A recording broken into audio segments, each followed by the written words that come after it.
Adopté. Après l'article 19, discussion commune 109. Monsieur Ciotti a la parole. Oui, très brièvement, Monsieur le Président, il s'agit de donner un cadre légal aux dispositions qu'a pris Monsieur le ministre de l'Intérieur par circulaire autorisant le port d'armes hors service pour les forces de l'ordre, puisque nous sommes dans le cadre maximal de la menace maximale auquel est exposé notre pays en matière de terrorisme, confrontés à des situations où des policiers hors service, et on l'a vu notamment au Bataclan, pourraient se trouver en situation d'être des primo-intervenants et donc qu'ils auraient à faire usage de leurs armes pour protéger nos concitoyens d'une attaque terroriste. Merci. Discussion commune le 277. Monsieur Habib, il est défendu. Vous avez la parole. Oui, merci Monsieur le Président. Notre pays donc est depuis plusieurs années la cible d'une attaque d'attentat terroriste d'une violence inédite dont 2015 a marqué le point d'orgue. Ces djihadistes mettent à feu et à sang le Moyen-Orient. Maintenant, nous ont déclaré la guerre sur notre sol. Ils ont des fusées d'assaut, des kalachnikovs, des lance-roquettes, grenades, explosifs, etc., etc. Les terroristes menacent en tout lieu, en toute heure. Combien d'attentats ont avorté, des fois par chance.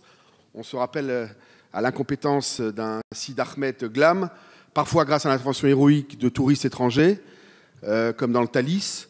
Et des fois, la chance, encore une fois, comme le disait Einstein, le hasard, c'est Dieu qui se promène un peu incognito. Face à l'ampleur et l'imminence de la menace, Monsieur le Ministre, vous avez demandé à ce que nos policiers puissent être armés, même en dehors de leur service, le temps de l'état d'urgence. Jean-Marc Falcon, directeur général de la police, a ainsi, le 19 novembre 2015, fait adopter un régime temporaire et dérogatoire permettant aux policiers qui le souhaitent d'être armés en dehors de leurs heures de service. C'est un début, mais il me semble que ce dispositif doit être pérennisé. C'est aussi la position des syndicats de police qui appellent à ce que cette mesure devienne permanente et le dépôt d'armes, l'exception. Inspirons-nous de ceux, hélas, qui connaissent ces questions, qui ont de l'expérience. Les Israéliens, que je connais bien en particulier, vivent hélas avec cette menace depuis près de 70 ans. Il y a énormément de cas, il y a toujours des interventions très très rapides. Et le port d'armes hors service a permis de sauver à chaque fois des dizaines et des dizaines de vies ces dernières années. En effet, le droit pour les policiers d'être armés en dehors du service permettrait d'avoir quelques 110 000 fonctionnaires de police armés dans les transports, salles, etc. Je vous rappelle que le soir du 13 novembre Bataclan, 2 policiers, Monsieur le Président, étaient dans la salle le soir du Bataclan. L'un était tué, l'autre grièvement blessé. Ils étaient spectateurs et non armés ce jour-là. Et s'ils avaient été armés, peut-être que nous aurions eu un bilan peut-être un peu moins lourd. C'est une vraie question et c'est pour ça donc que je demande pour conclure par le présent amendement qu'elle fasse l'objet d'un rapport approfondi. Merci. Sur ces amendements, Monsieur le rapporteur. Oui, sur l'amendement de Monsieur Ciotti, la Commission a considéré que ce sujet, qui n'est pas neutre, qui est d'importance, mais relevait du domaine réglementaire, puisqu'il découle de l'arrêté du 6 juin 2006 portant règlement général d'emploi de la police nationale. Et l'expérience récente, vous y avez fait référence vous-même, atteste qu'il est possible qu'il relève de la prérogative du ministre, dans le cadre de son pouvoir réglementaire, de prendre ce type de décision. S'agissant de M. Habib, et en ne me prononçant pas sur le fond et tout l'intérêt des questions qu'il pose et tout l'intérêt d'investiguer les questions qu'il pose, je veux lui rappeler, et je le fais en présence de notre actuel garde des Sceaux, mais qui est un peu l'auteur de cette forme de doctrine de la Commission des lois, que la Commission des lois, par principe, considère qu'elle n'a pas à introduire dans la loi la demande de rapport au gouvernement, tout simplement parce que nous considérons que l'Assemblée nationale, et elle l'a démontré en particulier dans le cadre de l'état d'urgence, dispose des moyens qui lui permettent de se constituer sa propre expertise avec les missions d'évaluation, les comités d'évaluation et de contrôle, les commissions d'enquête. Par ailleurs, rien n'empêche le gouvernement, s'il le souhaite, de communiquer un certain nombre d'éléments sous forme de rapport à la représentation nationale, mais il n'est nul besoin de l'y contraindre par la loi. Voilà pourquoi la Commission, fidèle à cette forme de doctrine, que l'on appellera peut-être un jour dans les manuels de droit la doctrine Urvoas, a repoussé l'amendement que vous proposez. Merci. Monsieur le ministre, même avis. Même avis. Donc, je mets tout d'abord aux voix le 109, avis défavorable, commission et gouvernement, qui est pour son adoption. Contre. Il est rejeté. Le 277, pour, contre, est également rejeté.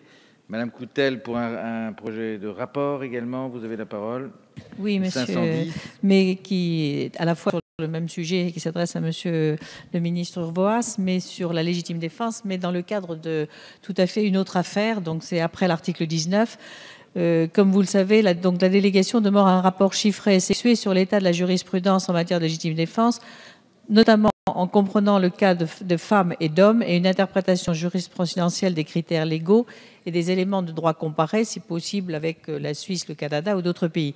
Je m'explique très brièvement parce que le sujet n'est pas tout à fait dans le thème de votre soirée, sauf sur la jurisprudence. Vous le savez, il y a eu ce que l'on a pu appeler l'affaire Sauvage, qui a beaucoup donné à réfléchir sur la manière dont on pouvait prendre en compte la situation des femmes victimes de violences pendant 40 années et qui, se retournant contre leur conjoint, le tuaient, non pas en légitime défense, et là on comprend qu'elle ne l'était pas, mais au vu et au su de ce qu'elle avait pu subir pendant de trop nombreuses années.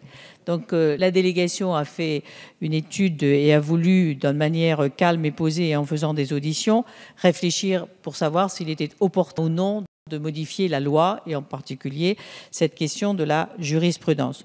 Ce que nous pensons, c'est qu'il faut vraiment conforter, des politiques ont déjà été mises en place, la lutte contre les violences au sein des couples, la protection des femmes victimes de violences, et nous réfléchissons, sans avoir donné de réponse, à une adaptation éventuelle du droit en termes de légitime défense. Ce dont nous avons eu la conviction en auditionnant les uns et les autres, c'est que nous ne souhaitions pas aller vers la notion qui a pu être évoquée par d'aucuns sur la légitime défense différée, qui ne nous paraît pas une bonne notion.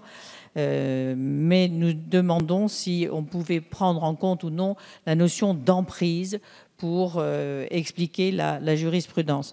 Et monsieur le ministre, c'est suite à l'audition de membres de votre ministère qui nous ont dit ne pas pouvoir nous répondre très précisément aujourd'hui à nos questions en termes jurisprudentiels, qui avait été condamné et à quoi dans le cadre des violences, que nous soumettons cette demande d'un rapport qui n'est pas un énième rapport, mais qui est un rapport utile pour que la délégation, avec bien sûr vos services, puisse continuer à travailler sur ce sujet. Merci, monsieur le rapporteur. Même doctrine. Les mêmes causes produisant les mêmes effets et ma fidélité à cette doctrine étant indéfectible, j'apporterai à madame Coutel la même réponse qu'à monsieur Habib. Avis défavorable. Même avis, monsieur le ministre. Je mets donc au voie le 510 qui est pour son adoption. Contre. Il est rejeté.